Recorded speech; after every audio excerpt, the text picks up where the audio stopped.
Howdy hey, hello there! I'm working on an apron project for my husband today. I'm using Simplicity 2824 and a white denim kind of a fabric. It's nice and thick, protect his clothes. And yeah, let's get started. First thing I'm going to be doing is cutting out all of the pattern pieces, whether I need them or not. I already have the main apron piece cut out.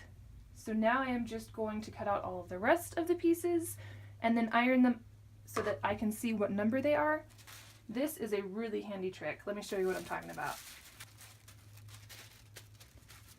Obviously this is piece number 1, but this way as I'm flipping through the pattern, if I would need to use this pattern again, which I probably will, it's a great pattern, I can just find out what number it is based on how I folded it. And it might not necessarily work out each time, but as long as I fold it in this same shape, in the long run, it'll help out and it'll be great. Away we go. Last piece. After I finish cutting out the pieces, I stick them on my ironing board, and then the pieces that I know are trash, I crumple up. Maybe. There we go. I crumple up and then throw them in a pile, and then I put them in my recycle bin. But this way, because they are crumpled up, I know that it's not a piece that I'm going to need later on. I have all of the pieces cut out. Now I'm just going to use my dry iron. There's no water in it at all because irons tend to leak and that gets frustrating. Now I'm just going to iron these and straighten them, and then the bigger ones I will fold around the size of the instructions because I know that they'll fit in the packaging envelope after I iron them. Hooray!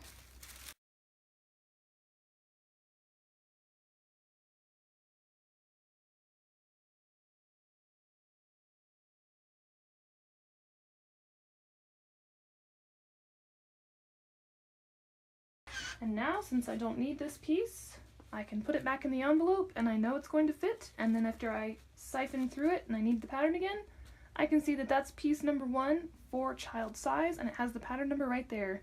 Super duper simple. Thank you to Miss Michelle for teaching me that trick when I was in school. You're awesome, Miss Michelle. I miss you. Okay.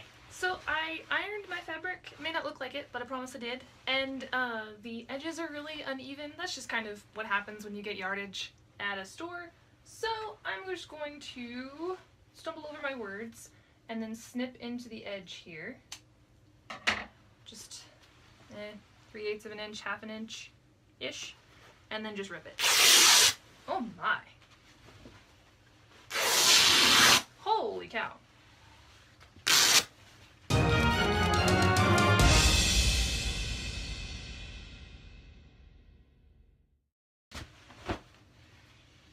That is why I'm glad I got extra fabric.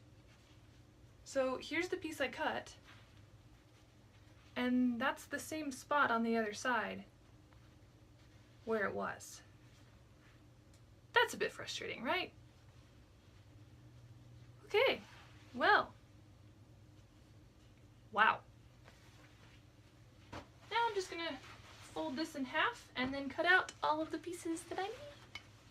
Sorry if there's a huge change to the lighting. We got storms a-brewing. But I'm still gonna work. We'll see how well I do. Just 2 more cuts. And then we're done. Oh, did I mention I'm making 2 aprons? Because I am.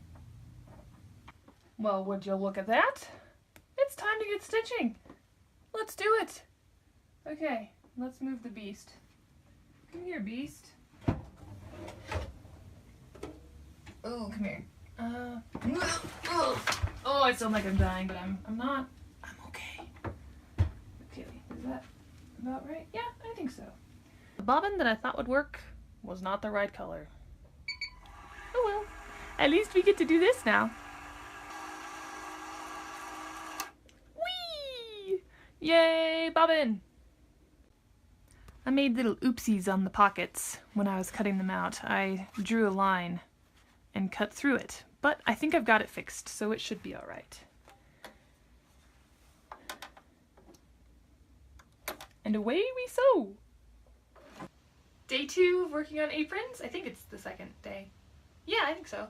I'm going to be doing some ironing and turning out the waist tie straps. I did the neck strap, so I'm just going to be ironing and stitching and stitching and ironing.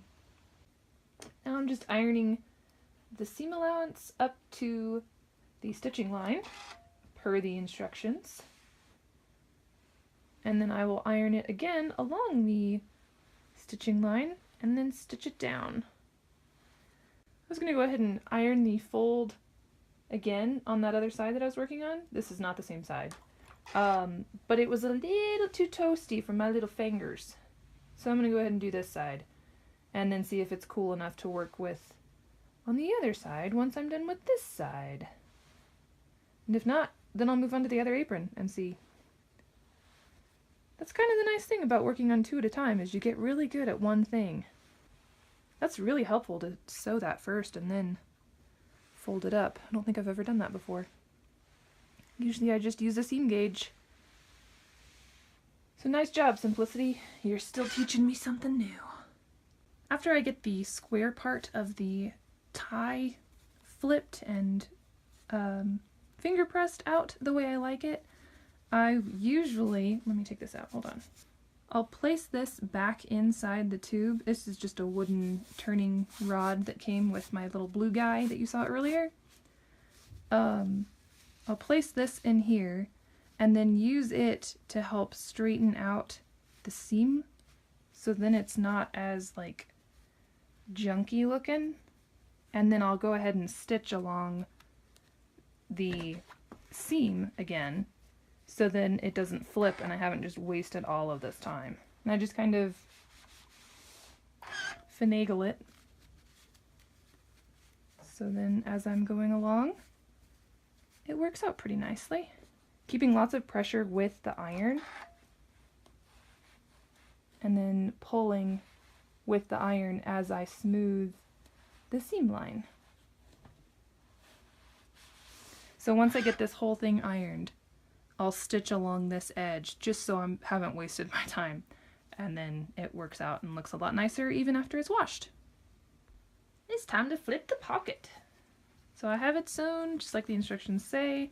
This is actually a really clever way, can't remember if I've said this yet, of doing the pocket, but I've learned so much just from working on this project, and I'm so glad that I have been doing this project. So thank you, husband, for needing a couple of aprons for your studio projects. Get that a good corner. I want that corner to be able to cut a man. Well, no, I don't want Jake to get cut. I just would prefer that the corners were nice and sharp. Delete that. Now we're just going to iron that down and then stitch here. And the pocket will look nice. And then I can finish the apron and then place the pockets. The instructions say to go ahead and put the pockets on before you do the straps and things, but I'm going to not do that because he may not want the pockets where the pockets would be. So I'm going to let him choose where the pockets will sit once I get the apron assembled. Moving on. Let's pin the neck strap. I'm actually not following the pattern on this one because they have a little toggle instead of just a strap, but he said he wanted this, so that's what I'm doing. I do as I'm told. So just gonna pin that, and then I will baste it with the machine and then come back and do the ironing and all that kind of stuff that they suggest.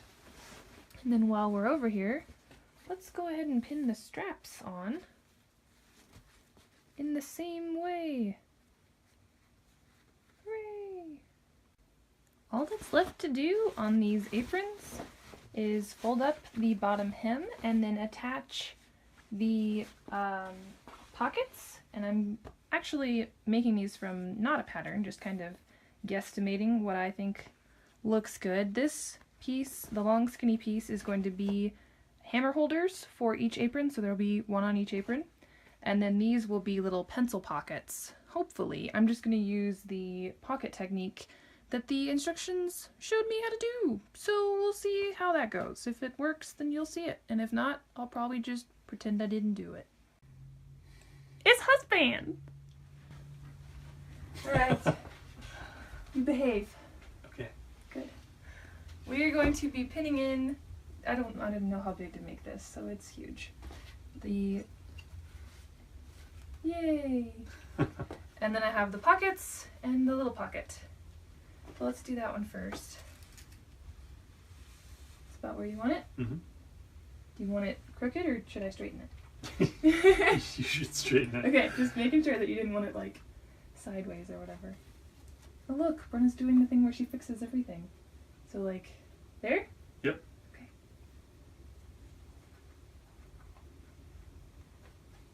There you go. You're all set. Alright. And then hammer. Is that about where you want it? Yeah. Okay. And then would you prefer a thicker or thinner? Because this end's thicker. Doesn't matter. Okay. You have to use the whole thing eventually, don't you? No. Is that okay if it's up against the side? So you'll just sew I'll it just right stitch there? it there. Yeah. And then. Mm-hmm. Okay. That should work. Okay. Ugh. Contortionist. You can move the hammer now, thank you. And then pockets. I'm supposed to decide? Yeah. Just where it's comfortable to like have it. Probably like pretty much where my pants pockets are. Okay. So And like, do you want it at that steep of an angle? Or maybe yeah. probably like that. Okay.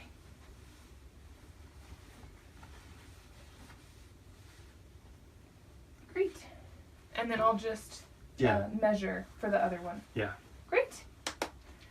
Everyone say thank you, husband. All right. Well, it's your project. I mean. My project? Yeah, I don't feel like I should have to thank you for coming up and helping me make Oh, something yeah. for you. Yeah. And we need a beauty shot of Fella because he's terrified of the storm. Fella! Hi.